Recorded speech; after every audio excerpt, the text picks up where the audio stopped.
Hello everyone, my name is Palak Chandra and I have secured 697 marks in NEET 2024 with an All India rank of 2458 and 171 marks in physics. जब मैं 11th में आई थी तो मेरा सबसे बड़ा fear था that physics would be the major obstacle in my NEET journey, but thanks to physics Acharya, it did not prove out to be true. Sir her chapter के सारे कॉन्सेप्ट्स को डिटेल में क्लास में explain कर देते थे. That's why I did not have to follow multiple resources. Sir हर concept को डेली लाइफ एग्जांपल के साथ रिलेट करके बताते थे ताकि हम उस कॉन्सेप्ट को ईजिली अपने माइंड में रिटेन कर सके. Sir never discourage us from asking questions.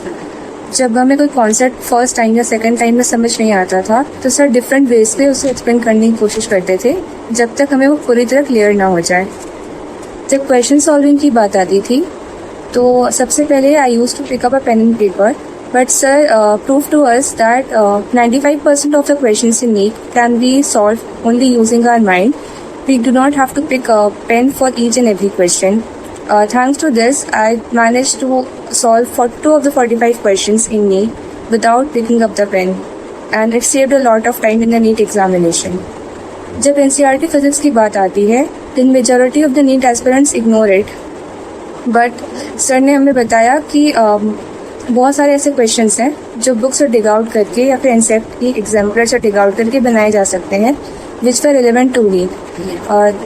Due to this I actually manage to read most of the book at the end of my preparation. Apart from academics, sir also helped us to plan our strategies and to guide us.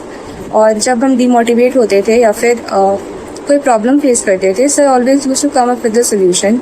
So thank you, sir. Thank you, Physics Acharya.